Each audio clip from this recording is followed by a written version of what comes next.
Zelensky আর ইউক্রেনের বৈধ শাসক নন। রাশিয়ার president Vladimir Putin Russia Ukraine যুদ্ধের যে উত্তাপ তাতে যেন আরও ঘি ঢেলে দিলেন। তবে আশার কথা হল, সম্প্রতি বেলারুশের সফররত প্রেসিডেন্ট ভ্লাদিমির পুতিন ইউক্রেনের সরকারি প্রতিনিধিদের সঙ্গে মস্কোর শান্তি সংলাপ শুরু করতে আগ্রহী বলে জানান তিনি। ক্রেমলিনের কর্তা ব্যক্তি পুতিন বলেন, এই শান্তি সংলাপ দেশটির বর্তমান প্রেসিডেন্ট ভলোদিমির জেলেনস্কির নেতৃত্বাধীন সরকারের কোনো প্রতিনিধির সঙ্গে হবে না। এর কারণ প্রসঙ্গে পুতিন বলেন, সাংবিধানিক মেয়াদ শেষ হয়ে যাওয়ায় জেলেনস্কি এখন আর ইউক্রেনের বৈধ প্রেসিডেন্ট নন। রাশিয়া ও ইউক্রেন শান্তি আলোচনা শুরু করতে চাইলে এই বিষয়টি বিশাল আইনি ব্যবধান তৈরি করবে বলে জানান তিনি।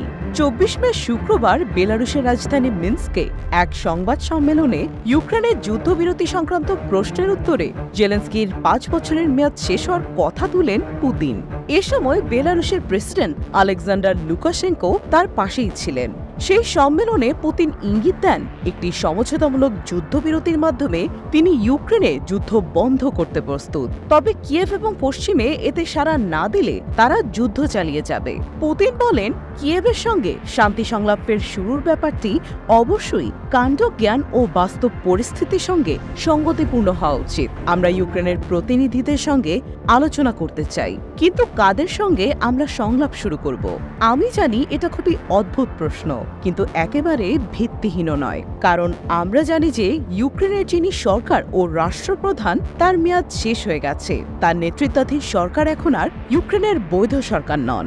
প্রসঙ্গত উল্লেখ্য যে রাশিয়ার হামলার তৃতীয় বছরে ইউক্রেন বর্তমানে সামরিক আইন বা মার্শাল ল এর অধীনে আছে। 2019 সালে নির্বাচিত প্রেসিডেন্ট ভলোদিমির জেলেনস্কির সাংবিধানিক মেয়াদ শেষ হয়ে গেছে গত 20 মে সোমবার। তার মেয়াদ শেষের পর নতুন প্রেসিডেন্ট নির্বাচনের মুখোমুখি হননি জেলেনস্কি। জেলেনস্কির এমন সিদ্ধান্তকে যথাযথ বলেই মনে করে তার পশ্চিমা মিত্ররা। অবশ্য তিনি গত বছর একটি ডিক্রি জারি করেছিলেন। সেই ডিক্রিতে বলা হয়েছিল যে যতদিন ইউক্রেন যুদ্ধাবস্থায় থাকবে ততদিন তিনি ইউক্রেনের প্রেসিডেন্টের পদেই থাকবেন। এদিকে আগামী মাসে সুইজারল্যান্ডে শান্তি সম্মেলন আয়োজন করতে যাচ্ছে ইউরোপের দেশগুলোর জোট ইউরোপীয় ইউনিয়ন, এবং সেই সম্মেলনে ইউক্রেন পরিস্থিতি বিশেষভাবে গুরুত্ব পাবে বলে জানা গেছে।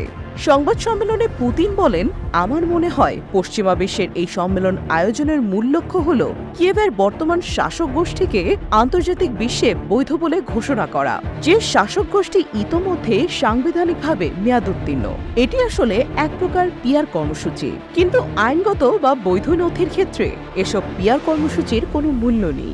রাশিয়া বর্তমানে ইউক্রেনের 20% নিয়ন্ত্রণ করছে দাবি করে যুদ্ধের বর্তমান বাস্তবতায় একটি খসড়া নথির উপর ভিত্তি করে শান্তি প্রতিষ্ঠা করা উচিত বলে মনে করেন পুতিন। তিনি বলেন, যদি এটি সেই পর্যায়ে পৌঁছায় তাহলে আইনিভাবে বাধ্যতামূলক নথিতে স্বাক্ষর করার জন্য আমাদের অবশ্যই বুঝতে হবে যে কার সঙ্গে বসা উচিত। আমাদের অবশ্যই নিশ্চিত হতে হবে আমরা বৈধ কর্তৃপক্ষের সঙ্গে কথা বলছি কিনা।